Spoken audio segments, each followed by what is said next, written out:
Si vous nous rejoignez, merci de votre fidélité. Bienvenue. Mesdames et messieurs, voici les titres de votre journal. C'est une rencontre qui pourra faire du bien au système éducatif guinéen. Les travaux sur les financements innovants du secteur sont lancés à Conakry. Il s'agit au final de pouvoir mobiliser des ressources pour qualifier les apprentissages.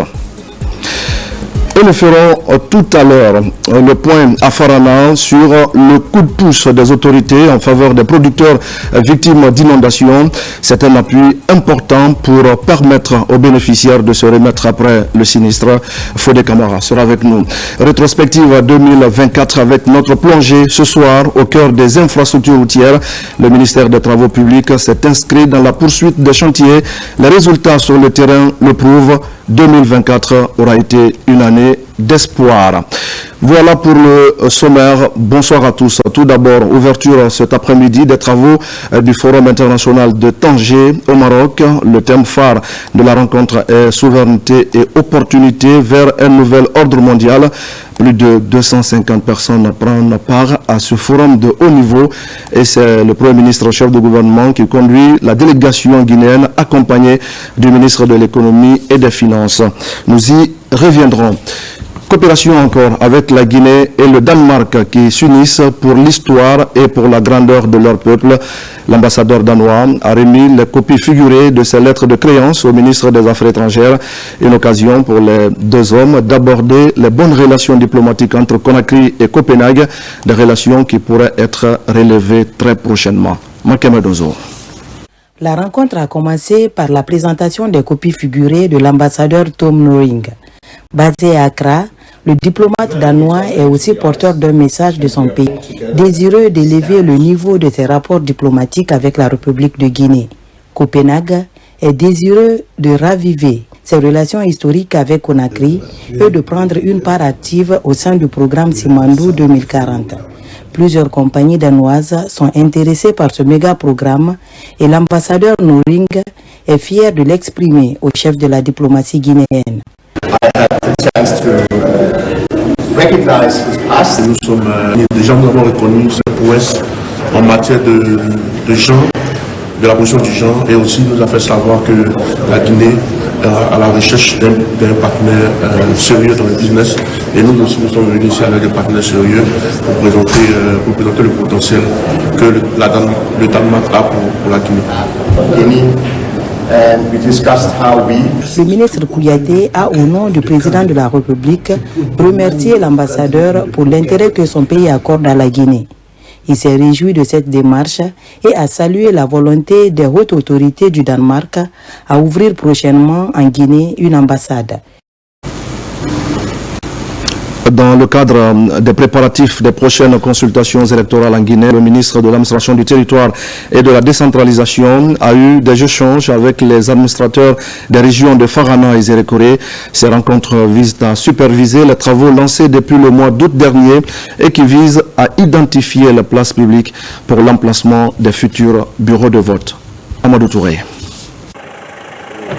C'est en compagnie des préfets de la région administrative des Zérékoré que le gouverneur a reçu le ministre de l'administration du territoire et de la décentralisation, dit à Gekedou, au compte de sa tournée de prise de contact et de supervision suite à l'envoi des cadres du département pour un travail de découpage territorial lancé depuis le mois d'août dernier. J'ai déployé 98 cadres du département en mission sur tout le territoire national pour l'actualisation du découpage territorial et l'identification des places publiques devant abriter les bureaux de vote pour permettre non seulement de connaître avec précision le nombre exact des secteurs, des quartiers et districts par commune, par sous-préfecture, par préfecture et par région administrative du pays. Cela permettra également de rapprocher les bureaux de vote aux électeurs pour faciliter le vote. Ma mission s'inscrit dans le cadre de la supervision de cette actualisation des bureaux de vote. En plus de ce sujet principal, le ministre a également voulu se rassurer à travers ce déplacement du niveau d'exécution de la décision relative à la désignation des présidents du conseil de quartier et de district et les difficultés rencontrées dans cet exercice. À Zérekoré, il n'y a pas de problème fondamental. Il a fait seulement que nous rappeler sur l'enquête de moralité et quels sont ceux qui doivent être les nouveaux chefs de quartier. Et il a demandé qu'il n'y ait pas de recyclage du tout. Donc nous sommes fondés sur ça et sur cette base que nous allons évoluer. Le ministre a posé un acte de commandement, venir rencontrer les administrateurs territoriaux. Voilà, et de notre part, on lui fait le point de situation, le compte rendu. De son côté, il nous donne des instructions, il nous donne des orientations par rapport à la mission assignée. Et cette mission, nous allons la dérouler envers les sous-préfets et les communes pour une bonne exécution. Les régions administratives de Kankan et de Labé seront les futures destinations au compte de cette première tournée de prise de contact du ministre Imakalil Kondé dans le cadre de la supervision. Au même moment, la mission du Conseil national de transition conduite par son président, Dr Dansa Kourouma, poursuit sa tournée de supervision dans certaines préfectures du pays. La délégation était dans la préfecture de Fourikaria et tout comme dans les préfectures visitées auparavant, ici aussi, les populations de Moria expriment leur adhésion totale au processus constitutionnel engagé dans notre pays. Mamelamine Kamara. À Fourikaria, les autorités ont célébré l'arrivée de la mission de supervision du Conseil national de la transition au rythme de la fanfare locale. Sur la place publique, l'événement est inédit. Les populations de Moria sont non seulement massivement mobilisées pour la cause de l'avant-projet de nouvelle constitution, mais aussi pour exprimer leur soutien indéfectible aux idéaux de changement du CNRD. Plusieurs acquis de développement sont à ce jour visibles dans cette cité de Fodé-Katibia. C'est le lieu et le moment solennel de signifier sans aucune hésitation que votre dynamique équipe de vulgarisation de l'avant-projet a bel et bien tenu en haleine les populations de Fourikaria par rapport au contenu de toutes les lois prévues dans le présent projet de constitution. Mesdames et messieurs, grâce au passage de l'équipe de vulgarisation de l'avant-projet de notre Constitution, dans les différentes collectivités de notre préfecture, nos populations ont compris et salué les innovations de l'avant-projet de la nouvelle Constitution au regard du droit constitutionnel précédent. Le président Dr Dansa Kourouma a saisi l'occasion pour expliquer la portée de cet avant-projet de nouvelle constitution. Il a surtout insisté sur le rôle fondamental du processus constitutionnel dans la refondation de l'État. Je n'ai jamais vu le peuple de Guinée aussi enthousiaste. Le peuple de Guinée dans un tel niveau d'espoir tel que nous vivons aujourd'hui. Notre travail est facile parce que le peuple a l'espoir. On ne gouverne pas le peuple par la force. On gouverne le peuple en lui donnant de l'espoir. Et le général a donné l'espoir à son peuple. Et ça se répercute sur toutes les initiatives et toutes les actions menées sur le terrain. La mobilisation. Nous sommes allés dans des localités où les populations se sont mobilisées du matin jusqu'à 16 h, sous le soleil, sans manger, parfois sans boire. Ça prouve à suffisance que l'enthousiasme que le peuple avait perdu, le désamour qui était créé dans les relations entre le peuple et ses dirigeants, c'est un vieux souvenir. Et je remercie la population de Fourikaria, les notabilités en tête, les religieux, les autorités administratives et toute la population, surtout les femmes et les jeunes, qui se sont mobilisés pour non seulement écouter notre message, mais renvoyer un écho favorable au message qui est tenu, à soutenir cette constitution, à soutenir les réformes qui sont proposées dans la constitution et surtout à reconnaître et témoigner des bienfaits de la transition et les bienfaits du gouvernement en termes de transformation sociale et en termes d'infrastructure. Je ne passerai pas aussi sous silence la demande formulée par la population, surtout en termes de rénovation des bâtiments administratifs. Et la vitrine de l'État, c'est son administration. Et j'ai pris bonne note de la demande qui a été formulée par les autorités et par les populations. Et dans le cadre de l'exercice budgétaire qui pointe à l'horizon, nous allons prendre les mesures nécessaires pour que l'administration territoriale et les collectivités décentralisées puissent bénéficier des moyens nécessaires pour les permettre d'habiter dans des locaux appropriés, d'avoir des infrastructures appropriées à la lumière ou en fonction de leur mission républicaine.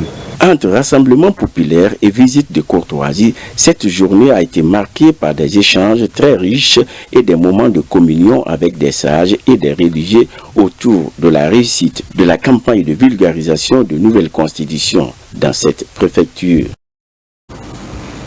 Le général Mamadi Doumbouya redonne de l'espoir aux Guinéens. Conséquence, les actions du chef de l'État sont magnifiées un peu partout à travers le pays. Le collectif des anciens membres du gouvernement du CND poursuit ses prières dans les lieux de culte. Les anciens ministres ont communié récemment avec les fidèles de l'église Saint-Augustin de Taouya dans la commune de Ratoma.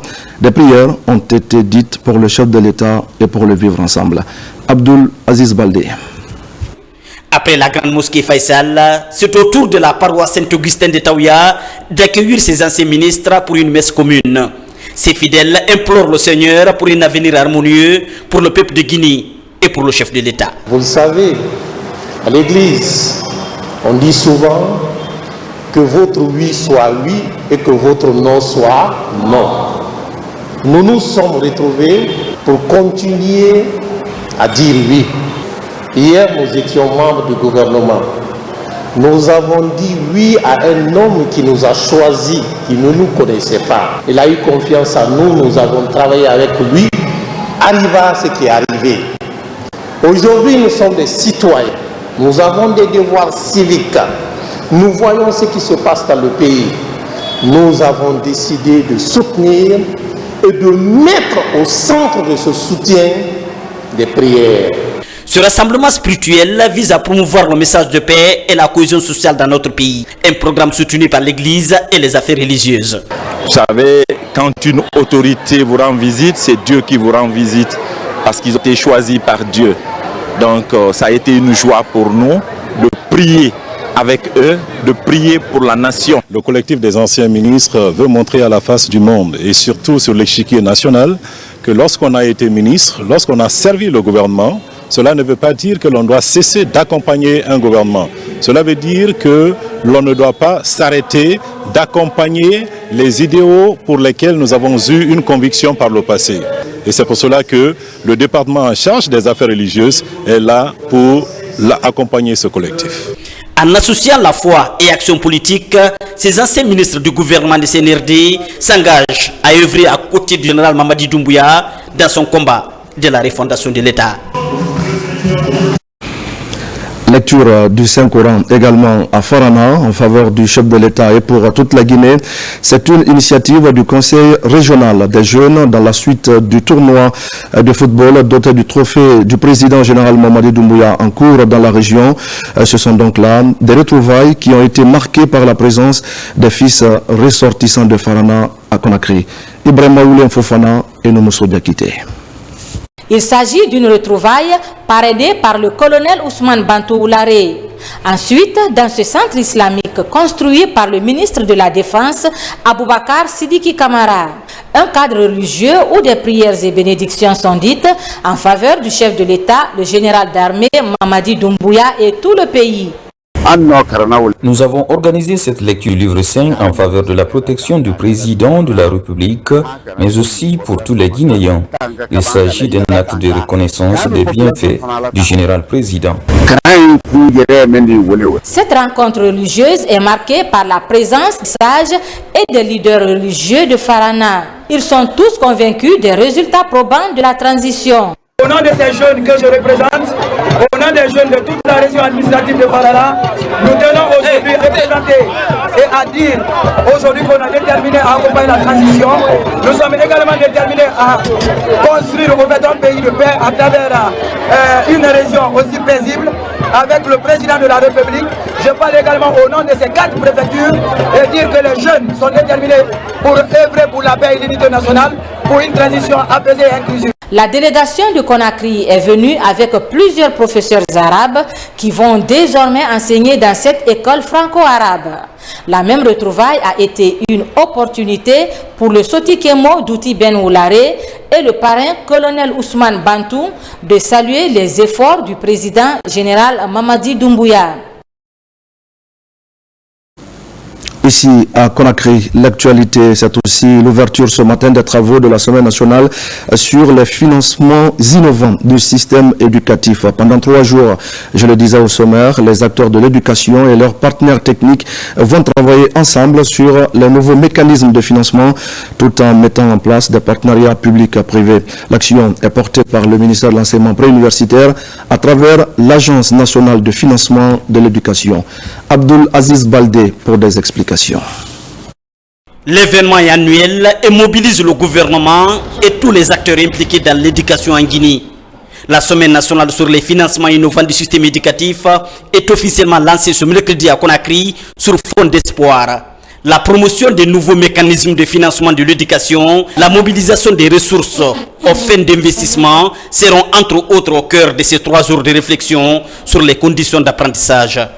L'ANAF, dans le cadre de sa mission régalienne, après avoir analysé les mécanismes actuels de financement de l'éducation en Guinée, ainsi que les prévisions à long terme formulées pour le secteur dans le cadre du PRODEC, a proposé une analyse financière détaillée du public et du privé dans le but de mieux prendre en compte le gap identifié dans ce document. Jusqu'au vendredi, plusieurs thématiques liées aux stratégies de mobilisation des financements innovants seront sur la table d'échange, soutenues par les partenaires techniques et financiers. Pour notre part, au niveau du PNUD et des autres partenaires au développement, nous restons engagés pour accompagner les efforts du gouvernement pour assurer une éducation, l'accès universel à l'éducation et pour tous les jeunes Guinéens. L'ambition du ministère de l'Enseignement préuniversitaire est de mobiliser des ressources additionnelles par le biais des financements innovants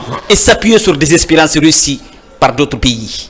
Cette seconde semaine, placée sous le leadership du chef de l'État, le général d'armée Mamadi Doumbouya, montre tout le dynamisme que met la jeune équipe de l'ANAF à trouver une bonne recette qui financera l'éducation dans ce monde en pleine mutation. La Semaine nationale se déroule dans un contexte d'instauration d'une culture de bonne gouvernance et d'assainissement de la gestion publique par la mise en place de mécanismes et de contrats-programmes ou contrats-objectifs avec des évaluations constantes de ces performances. Au nom du Premier ministre, chef du gouvernement, je puis vous assurer de la volonté politique d'accompagner le secteur éducatif en vue de promouvoir à la fois un enseignement de qualité et d'absorber le flux important d'élèves qui se basculent aux portes de l'école.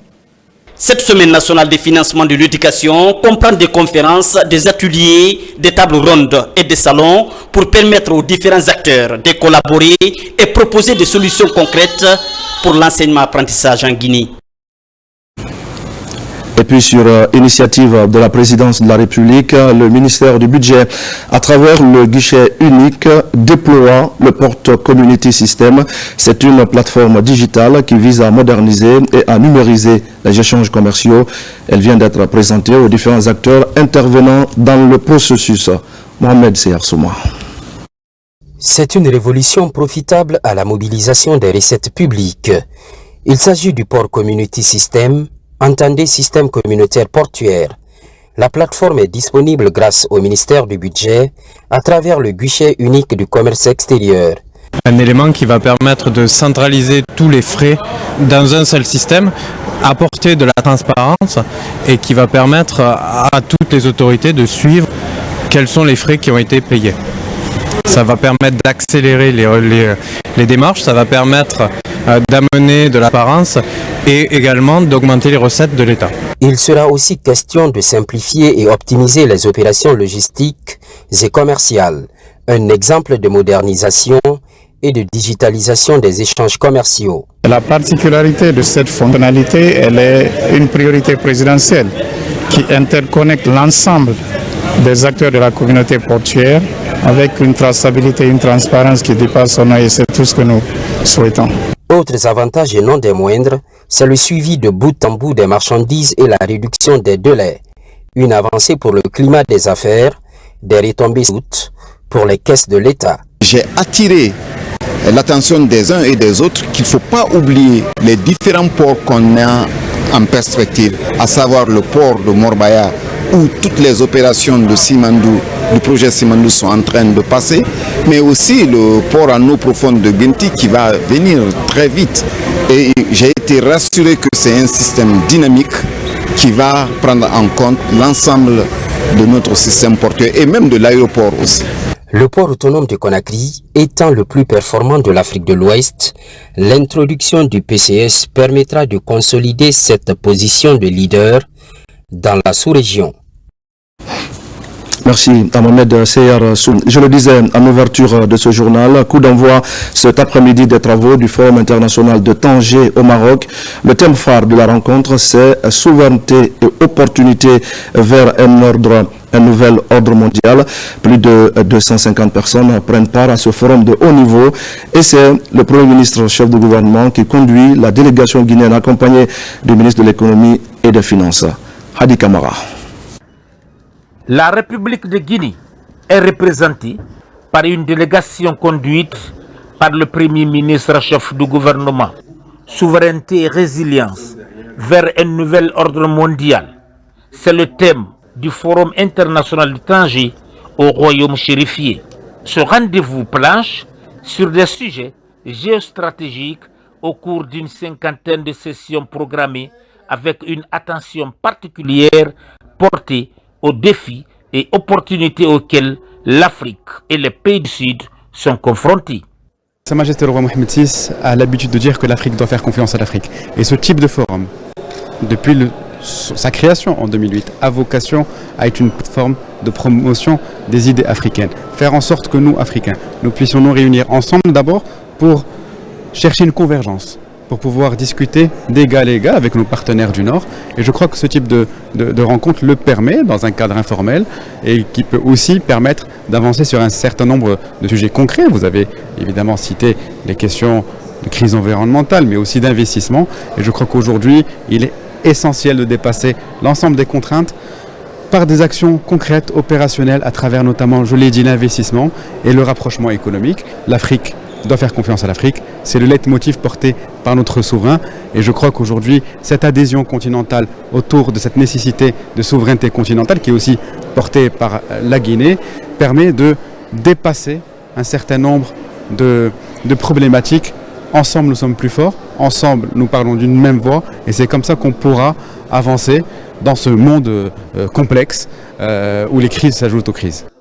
La promotion des investissements sur le continent pour un développement durable et inclusif est l'un des principaux points d'échange entre acteurs politiques et économiques de haut niveau. Il y a des possibilités de participer à la redistribution géoéconomique du monde et pourquoi pas géostratégique. Nous devons tirer profit de ces atouts et de savoir comment nous devons nous organiser. La Guinée a un rôle extrêmement important dans ce sens. Sur le plan économique, nous avons des ressources minières, nous avons des ressources stratégiques qui intéressent le monde entier. À nous de savoir comment gérer cela et mettre cela à profit dans la politique de repositionnement que nous sommes en train de développer.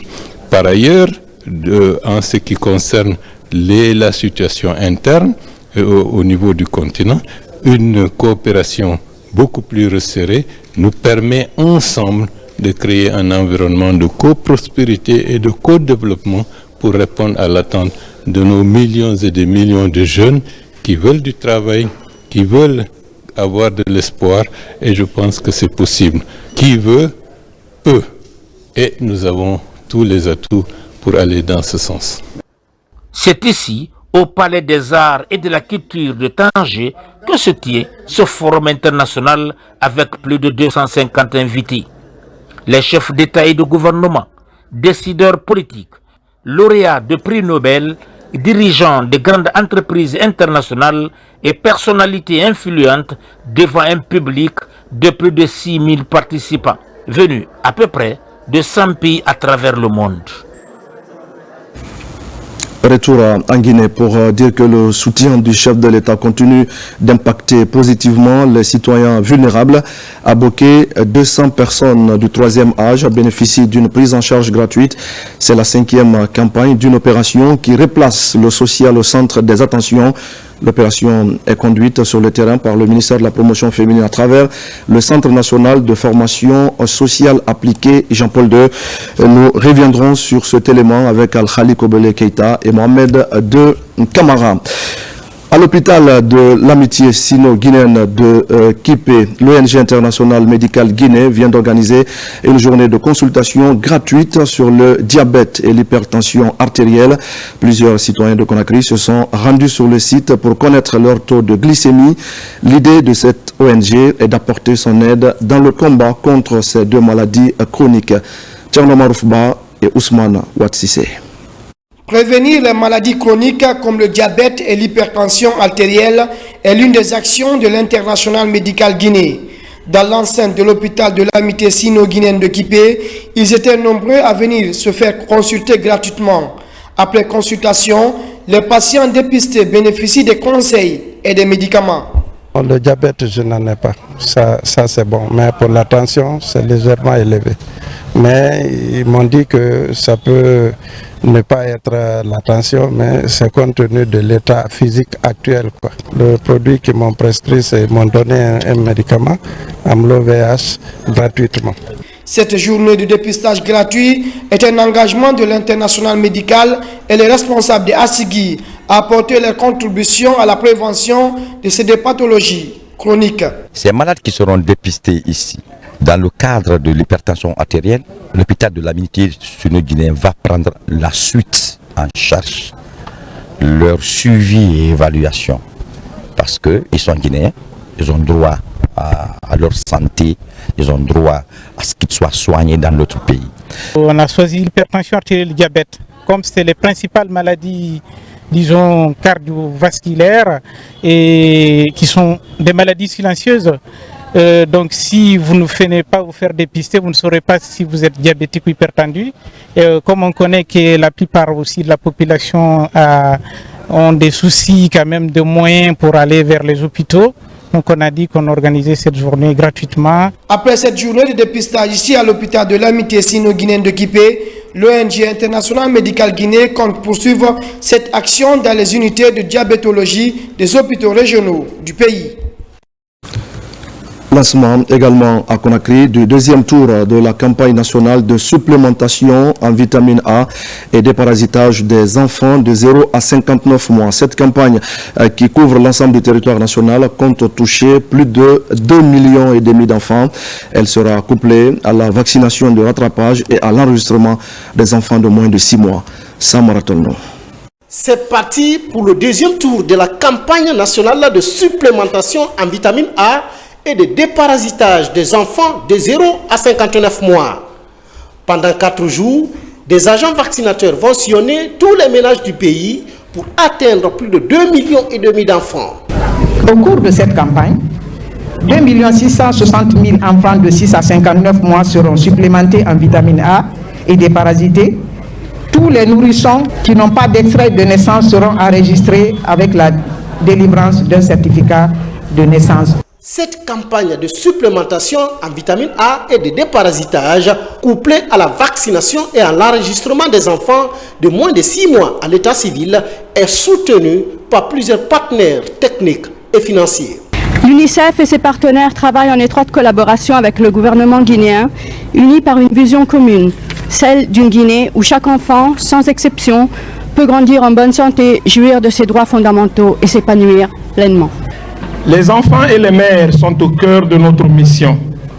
L'importance vitale de la vitamine A pour le système immunitaire, la vision et la croissance est reconnue par l'Organisation mondiale de la santé. Il a été reconnu qu'une distribution bisannuelle de la vitamine A aux enfants de 6 à 59 mois, avec une couverture d'au moins 80%, a le potentiel de réduire la mortalité infantile de 12 à 23%. La supplémentation des enfants en vitamine A permet de renforcer le système immunitaire des enfants, prévient la cécité et facilite la croissance selon les professionnels de santé. Et voilà qui nous amène à parler de la journée mondiale de lutte contre la rage célébrée à Kankan. Et cette année encore, le ministère de l'Agriculture et de l'Élevage réaffirme son engagement à protéger les populations contre la maladie. Des doses de vaccins sont ainsi mobilisées pour toucher toute la région. Le défi, éliminer la rage humaine en vaccinant régulièrement des animaux de compagnie. C'est un reportage de Diamokaba. Le manque d'informations, véritable problème de la prévention de la rage. Conséquence, des morsures et des coups de griffe des animaux de compagnie, comme le chien. À Kankan, la campagne nationale est lancée par le ministre Félix Lama pour une prise de conscience collective. Je voudrais exprimer ma gratitude à son Excellence, Monsieur le Président de la République, chef de l'État, le général d'armée Mamadi Doumbouya, pour tous ces efforts qu'il ne cesse de déployer pour améliorer la santé animale et celle des populations guinéennes. Plus personne ne doit mourir de la rage. Alors mobilisons-nous et agissons pour son élimination à l'horizon 2030. Au cœur de la célébration, une autre initiative pour revitaliser le rendement. En soutenant ces paysans, le gouvernement réalise sa promesse à travers l'appui de l'agriculture familiale, résilience et marché. Des outils nécessaires sont mis à leur disposition pour relancer la production locale dans le registre agro-pastoral. Des conseillers agricoles ne sont pas aussi oubliés. Nous remercions le président de la République à travers le ministère de l'Agriculture d'avoir réalisé cette promesse.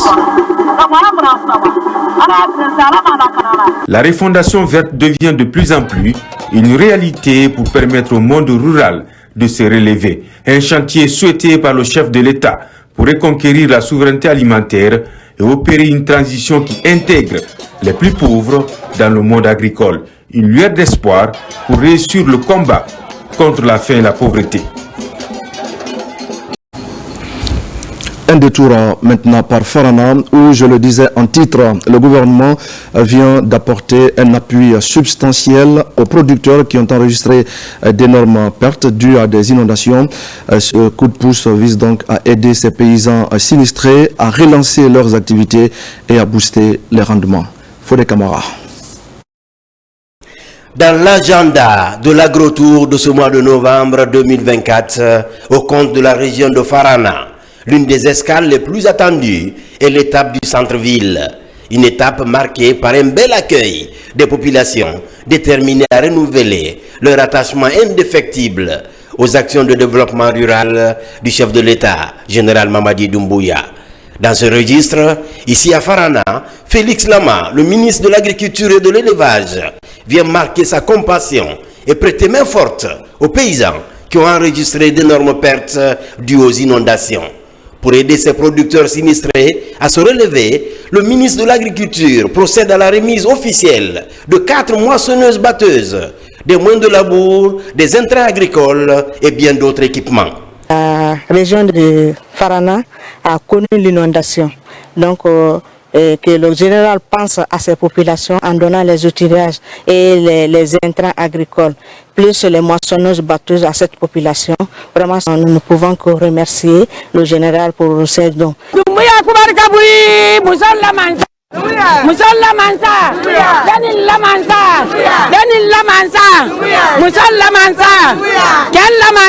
Cet appui vient conforter la résilience des paysans confrontés aux défis saisonniers de faire face à la maîtrise des crues et autres chocs imprévisibles dus aux effets des changements climatiques. La cérémonie de remise des matériels agricoles, équipements ainsi que des intrants agricoles au groupement féminin que vous présidez aujourd'hui est le reflet de l'engagement et de la détermination du chef de l'État, son Excellence le général d'armée Mamadi Doumbouya, à assurer une vie meilleure à cette couche vulnérable. Ces équipements permettront d'améliorer la production des bénéficiaires à un moment où l'amélioration continue de la mécanisation agricole et de la maîtrise de l'eau reste des défis majeurs à relever. Notre pays ne peut pas se développer sans l'agriculture et l'élevage. C'est pourquoi le président fait de l'agriculture et de l'élevage une de ses priorités. Et c'est pourquoi dans le programme Simandou 2040, l'agriculture et l'agro-industrie viennent en première position. Et ce programme Simandou 2040 va nous aider à révolutionner le secteur agropastoral. Les échanges avec les sages et les religieux ont permis au ministre de l'Agriculture et de l'Élevage de partager la vision du chef de l'État dans le registre de la promotion rurale. Une vision d'accompagnement continu pour aider les producteurs à faire face aux défis de sécurité alimentaire afin de freiner les importations. Et pendant ce temps, le gouvernement guinéen et le programme alimentaire mondial multiplient les efforts pour accompagner les paysans en vue de lutter contre l'insécurité alimentaire. Dans la sous-préfecture de Bintimodia, le PAM vient de réaliser un vaste champ de riz ainsi que des magasins de stockage en faveur des agriculteurs. C'est le représentant résident de l'institution qui a procédé à la remise officielle de ces infrastructures en présence des autorités de Boké. Younoussa Tawel Kamara. Le partenariat entre l'État guinéen et le programme alimentaire mondial PAM pour relever le défi de l'insécurité alimentaire et de la malnutrition en faveur des personnes vulnérables se concrétise dans la région de Boké. Ici, dans le district de Yomboya, par exemple, sous-préfecture de Bintimodia, cette institution, à travers l'ONG Vision Sans Frontières, a réalisé des magasins de stockage de riz et autres produits agricoles. C'est la remise effective des infrastructures que le partenaire PAM a eu à nous confier dans le cadre de la réalisation des ouvrages. Nous avons doté la communauté de Yomboya à un magasin de stockage, des aires de séchage, des hangars pour lutter contre la faim. Nous sommes très contents pour voir le village Yomboya et le village C et un complet package de champs de valeur. Donc avec l'Itonil, il peut produire 3-4 fois plus que le riz local et c'est pour couvrir le besoin des familles. La mise en œuvre de ce projet montre une fois de plus l'importance qu'accorde le gouvernement guinéen et le programme alimentaire mondial dans la lutte contre l'insécurité alimentaire dans les différentes localités. C'est pour dire à la population que nos accompagnements, s'ils sont très bien utilisés, ça peut servir à ce qu'on appelle l'autosuffisance alimentaire que le gouvernement dirigé par le président de la République, le général d'armée Mamadi Doumbouya, a toujours prôné. Tout ceci nous rassure que le projet Fin Zéro pourrait être obtenu à Yomboya. La mise à disposition de ces infrastructures communautaires destinées aux paysans de Yomboya a mobilisé l'ensemble des populations de ce district venues exprimer leur reconnaissance aux donateurs ainsi qu'au président de la République, le général Mamadi Doumbouya, qui s'investit pleinement en faveur des paysans. Autre sujet dans ce journal, c'est la protection des têtes de source du massif du Fouta Djallon. Le gouvernement et ses partenaires se mobilisent aux côtés des citoyens. Les populations de plusieurs localités de la baie viennent ainsi de bénéficier d'intrants et d'autres matériels agricoles. Une assistance technique du ministère de l'Énergie à travers le projet de gestion intégrée des ressources naturelles du massif du Fouta Djallon. Sarafdine Diallo, Abla Diallo et son assaillant. C'est un matériel composé de tricycles, des motopompes, des brouillettes, des semences, d'engrais et de plusieurs autres matériels de travail. Il est destiné au groupement maraîcher de Yilimalo dans la préfecture de Lébé et de Kenyaoula dans la préfecture de Tougué. Ce don découle des efforts du ministère de l'Énergie hydraulique et hydrocarbures qui a aussi découlé d'une mission de haut niveau qui était venue fin mai, début juin, qu'on a appelé mission de haut niveau auprès du gouvernement guinéen par rapport aux têtes des sources du massif du Fouta Djallon, relatifs au fleuve Sénégal et au fleuve Gambie. La protection de l'environnement dans le massif du Fouta-Djallon, surtout les têtes de source, étant l'un des défis à relever, l'engagement du ministère de l'Énergie à travers le programme régional d'aménagement intégré du massif du Fouta-Djallon est sans faille. Je les invite et à Yilmalo et à Tchéoula de continuer à œuvrer, de bien préserver la nature, de ne pas, surtout cette moto, de ne pas transporter des sacs de charbon. Parce que détruire la nature n'a de l'avantage pour personne. En recevant ce matériel, les bénéficiaires de Yilimalo et de Kenyeoula prennent l'engagement d'en faire bon usage et de protéger l'environnement. Ce que vous nous donnez ici, on faisait notre effort pour protéger les bourses. Et encore, le matériel qui sont amenés ici, on bien protégé ça, on bien travaillé avec Cipletadi. Et vous, les partenaires qui nous apportent de l'aide, nous sommes très fiers de vous. On s'engage à respecter notre accord. Regroupant 8 États membres de la sous-région, le programme régional d'aménagement intégré du massif du Fouta-Djallon a pour objectif de protéger l'environnement et de développer des ressources naturelles disponibles dans le dit massif. Dans l'actualité encore, un navire de recherche scientifique russe vient d'accoster au port de Conakry. C'est la concrétisation des efforts que la ministre de la Pêche a déployés lors de sa participation au Forum mondial de la pêche tenu en Russie. Ce navire devra donc permettre de connaître l'état de nos ressources halieutiques ainsi que de disposer des données qui vont servir à l'élaboration du futur plan de gestion et d'aménagement des pêches dans notre pays. Al-Gassim Mouba et Sekou Sissoko. C'est un navire de recherche scientifique russe qui a accosté sur le quai du port autonome de Conakry. Il vient pour des recherches scientifiques permettant d'évaluer les ressources halieutiques guinéennes en mer, un moyen d'estimer la quantité de poissons de fond et de surface, déterminer la biomasse ou encore le potentiel exploitable qui permettrait de déterminer les quotas afin de décider du nombre de bateaux de pêche qu'il faut aligner l'année prochaine pour une gestion durable des ressources halieutiques. Sa présence ici va nous permettre de connaître la note de conjoncture, non seulement sur les ressources pélagiques et les ressources démersales. Grâce à ce dispositif, fruit de la coopération avec la Russie, la Guinée peut avoir aussi les paramètres abiotiques, à savoir la température de surface, la conductivité et autres données d'aide à la décision. Je suis convaincu que ces recherches scientifiques conjointes russo-guinéennes deviendront le point de départ pour le renforcement de la coopération fructueuse et mutuellement avantageuse entre la Fédération de Russie et la République de Guinée.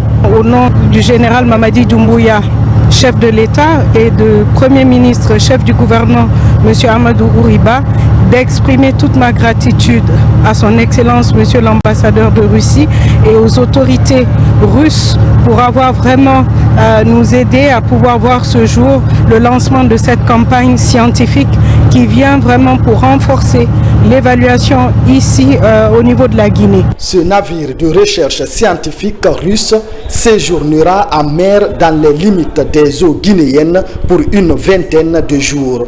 Ce pour fournir des informations actualisées qui permettront aux décideurs d'estimer la quantité de ressources halieutiques dans les eaux guinéennes. Un mot maintenant sur cet atelier national de validation du plan d'aménagement et de gestion de la réserve des monts Nimba. Les travaux se sont déroulés dans la préfecture de Lola et marquent ainsi une étape importante dans la préservation des écosystèmes forestiers de la région. Le secteur minier, la société civile, les partenaires techniques et financiers étaient présents à cette rencontre. Mohamed Saliou Paye, Mohamed Lamine Diallo et Lancé Kamisoko sont sur place.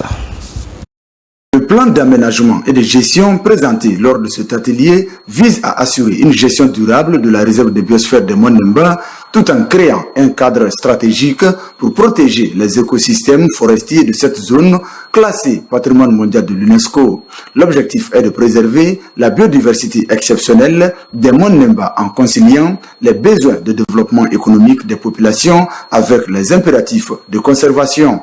Ce n'est pas seulement donc un trésor national, les monts Nimba, mais également une responsabilité collective à l'échelle mondiale. C'est justement ce qui nous interpelle pour prendre nos responsabilités parce que nous avons un devoir de reddition de comptes face à l'humanité. Aujourd'hui, je me réjouis que ce document de planification, de mise en œuvre et de politique de la réserve de biosphère de Monts Nimba est finalisé et soumis à vos appréciations. La gestion durable de la biodiversité des Monts Nimba réside essentiellement dans les activités de développement communautaire. Dans ce site, nous y rencontrons beaucoup d'activités, à savoir les activités d'extraction minière, des activités des grands projets de développement, ainsi que tout ce qui menace la nature. Financé par l'Union européenne, ce projet représente un tournant décisif dans la gestion de la réserve de biosphère de Monts Nimba. Le braconnage, les permis miniers autour de la réserve, l'empiétement agricole, les feux de brousse, l'exploitation forestière et le pâturage. Face à cette problématique, nous devons tous ensemble nous engager en impliquant toutes les parties prenantes pour le retrait du site de son état de patrimoine en péril. Notre présence à cet atelier de validation témoigne notre engagement à contribuer résolument qu'à chaque fois que l'on recrée de la biodiversité, on protège nos populations du dérèglement climatique. Les Monts Nimba, véritable trésor écologique, méritent d'être protégés pour les générations futures. Et puis les travaux de l'atelier de présentation sur le rôle du laboratoire national de la géologie dans la détermination de la qualité et de la valorisation des ressources minières de Guinée prévus les 27 et 28 novembre sont reportés à la semaine prochaine. Ces travaux s'ouvrent désormais le 4 décembre 2024 ici même à Conakry. Placé sous le haut patronage du ministre des Mines, l'atelier connaîtra la présence du président du Conseil national de transition, du premier ministre chef du gouvernement, des membres du gouvernement, des représentants des sociétés minières et des partenaires. Au cours des travaux, il sera question d'informer l'ensemble des acteurs sur la performance du laboratoire après le passage de l'incendie à Kaloum en décembre 2023 et des perspectives en cours. Au même moment, la problématique de la gestion durable des produits chimiques en débat, c'est un conclave qui devra déboucher sur l'élaboration d'un répertoire national des importateurs et utilisateurs. L'enjeu est de contribuer à garantir la santé animale et environnementale. Ousmane Ba. La gestion durable des produits chimiques passe par une concertation de l'ensemble des parties prenantes. Une approche qui nécessite l'élaboration d'un répertoire national des produits, de leurs importateurs et utilisateurs. Validation du document va faciliter leur contrôle et maîtriser toute la chaîne. Cette structure a jugé nécessaire dans ses enquêtes de mettre en place un répertoire national sous le conseil et l'orientation des autorités du ministère qui pourrait servir de porte d'entrée ou d'outil d'information partagé pour tous les intervenants du secteur. Il suffirait à ce moment de prendre le répertoire et essayer d'aller vers le produit concerné pour trouver tous les importateurs de ce produit, les utilisateurs et même leur adresse pour pouvoir les contacter sur tel ou tel aspect. Une fois disponible, le répertoire permettra de collecter les données sur le terrain. Des équipes de techniciens travaillent sur des pistes pour un recensement intégral des substances rejetées dans la nature. Ce répertoire va nous permettre de connaître tous les utilisateurs des produits chimiques, que ce soit des miniers, des agriculteurs, des environnementalistes, tout le monde. La représentation de la direction nationale qui est chez nous, actuellement chez moi, ils sont en recensement. de tous les établissements classés. La Guinée reste un pays parmi tant d'autres où l'on doit fournir encore des efforts pour une bonne gestion des produits chimiques, une mesure qui contribue à garantir une meilleure santé humaine et environnementale. Dans le reste de l'actualité, une mission du secrétariat permanent du Comité national de facilitation des transports et transits routiers inter-États était à Kourémalé, à la frontière entre la Guinée et le Mali.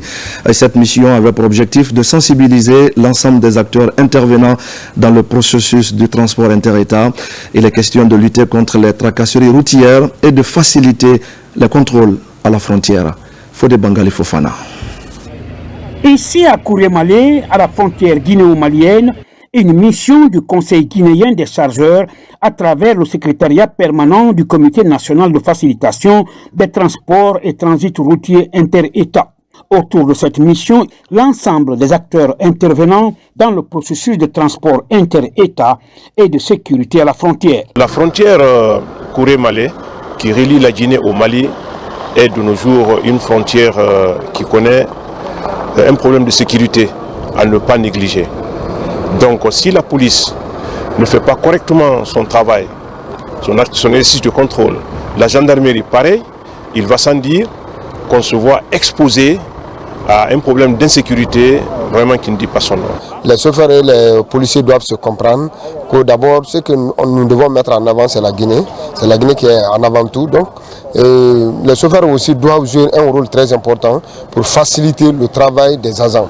Pour garantir la sécurité des usagers et la sûreté de nos États, le passage à nos frontières obéit à des normes et procédures de contrôle des personnes et de leurs biens. Nous, en tant que commissaire de police, nous devons prévenir en amont et en aval, être rigoureux par rapport au contrôle des usagers et des agents qui entrent et qui sortent sur l'étendue du territoire. Voilà pourquoi nous étions très enchantés de recevoir cette mission du Conseil guinéen des chargeurs pour qu'ensemble nous arrivons à harmoniser les visions.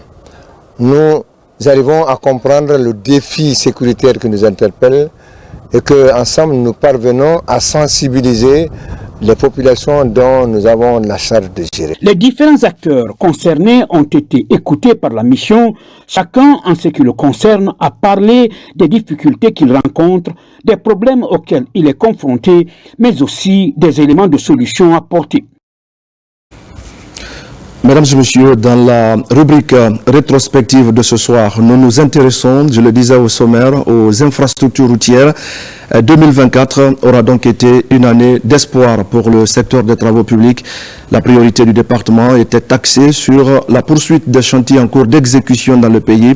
Ce département stratégique de développement travaille d'arrache-pied pour doter le pays d'un réseau routier digne de nom, des voiries urbaines aux ouvrages hydrauliques en passant par des routes nationales et communautaires. Les autorités étaient, vous allez le voir, sur tous les fronts en 2024. Abakar Junior Kamara.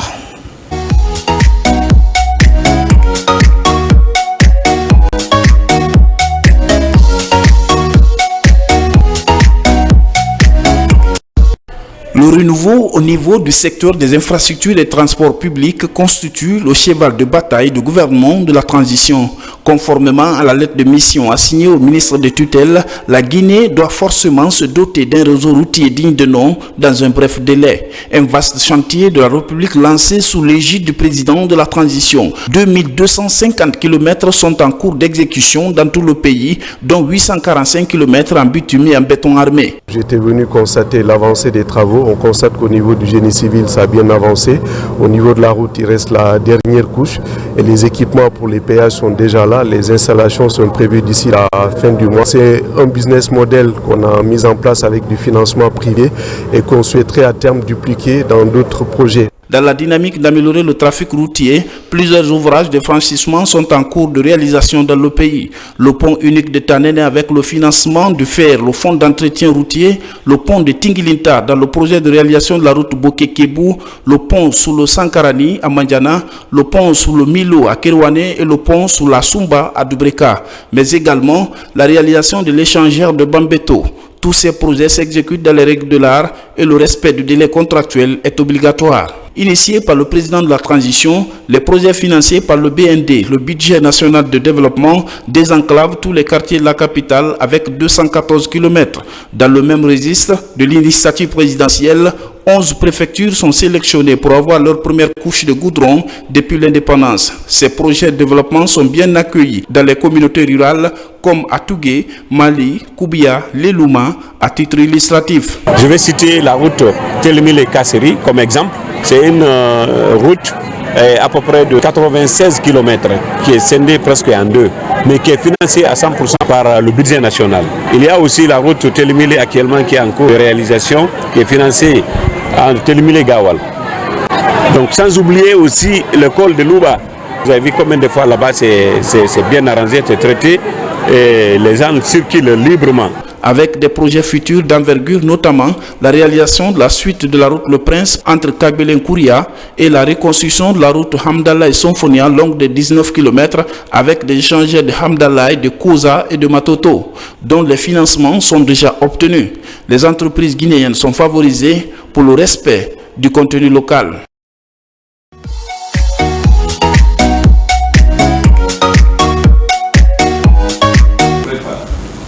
Merci à Abakar Junior Kamara.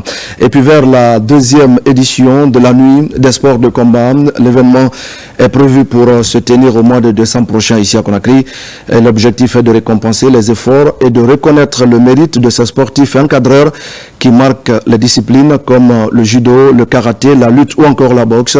Les organisateurs de l'événement étaient face à la presse pour en annoncer la couleur. Savin Keita. La structure Sport Events a tenu cette conférence de presse pour parler de la deuxième édition de la nuit des sports de combat. 5 disciplines seront mises en avant: le karaté, le judo, le taekwondo, la lutte et la boxe. L'objectif c'est quoi? C'est d'évoluer avec les sportifs du début jusqu'à la fin. Nous faisons tout ce qu'on appelle la gestion de carrière, nous faisons tout ce qu'on appelle l'accompagnement, la préparation et tout ce qui va avec. Et aujourd'hui, on est réunis, comme je le disais tantôt, pour parler beaucoup plus de la nuit des sports de combat, qui se tiendra le 6 décembre à l'hôtel Riviera. Et cette soirée de cette année a beaucoup plus d'atouts pour les athlètes. Sport Events organise cette nuit des sports de combat pour encourager les efforts des sportifs, leur donner plus de visibilité et les pousser à donner le meilleur d'eux-mêmes. L'idée, c'est de faire en sorte qu'on reconnaisse à notre juste valeur les performances, les efforts fournis par ces athlètes-là, notamment chez les cadets, chez les juniors et chez les seniors. Donc, quand on prend les 5 disciplines de sport de combat, on va délivrer 15 prix. Sport Events prévoit d'organiser une soirée de gala le 6 décembre prochain pour récompenser les participants à la nuit des sports de combat. L'actualité, c'est aussi le lancement à Conakry de la 7e édition du Festival des Arts de Dubreka, une rencontre présidée par le ministre de l'Enseignement supérieur, de la Recherche scientifique et de l'Innovation, en présence de plusieurs autres hauts cadres de l'administration publique. Des partenaires européens sont invités pour un large partage d'expériences sur l'art, la culture et l'artisanat guinéen. Mounir Bari. L'art et la culture constituent l'âme de toute société humaine. C'est dans cette perspective que la 7e édition du Festival des Arts Dramatiques s'ouvre à l'Institut supérieur des Arts Morikanté de Dubreka. Le Festival de Dubreka, FESA, ne se limite pas qu'aux célébrations. Il est le lieu d'apprentissage et d'innovation, notamment à travers le théâtre scolaire. Il faut que l'enseignement de l'art revienne à l'école, à inclure une formation en entrepreneuriat culturel pour spécialement les étudiants de l'Institut supérieur des arts Morikanté de Dubreka. Un sentiment de joie pour nous aujourd'hui en tant que responsable de l'Institut de pouvoir recevoir M. le ministre de l'Enseignement supérieur pour le lancement et surtout pour la conférence inaugurale relative à ce festival. Nous profitons de l'expertise des enseignants qui viennent d'étrangers, d'Europe et d'Afrique, donc qui échangent avec nos enseignants et avec nos étudiants. Aujourd'hui, le digital est incontournable. Avec un bon usage des réseaux sociaux, les promoteurs culturels peuvent promouvoir l'industrie culturelle guinéenne et africaine à travers le monde. Occasion pour le ministre d'animer une masterclass face aux étudiants pour leur expliquer l'un des axes prioritaires du projet Simandou 2040, qui est l'éducation et la culture. La culture, l'art et toutes les disciplines connexes peuvent apporter un plus dans le développement industriel de notre pays, dans son orientation industrielle, et puis assurer à notre économie une certaine vigueur et aménager de l'emploi, des emplois pour nos jeunes Guinéens. Le thème de la 7e édition porte sur femmes, théâtre et développement des industries culturelles. L'ambition du directeur général du Festara est d'institutionnaliser ce festival et créer de meilleures conditions pour promouvoir l'industrie culturelle guinéenne. Bon vent donc à cette 7e édition du Festival Les Arts de Dubreka. Mesdames et messieurs, c'est la fin de ce journal. Merci à vous de l'avoir suivi. Je vous retrouve demain pour d'autres actualités de la Guinée, notre paradis, terre de richesse et d'innovation. Je vous souhaite à tous de passer une belle soirée en compagnie de nos programmes.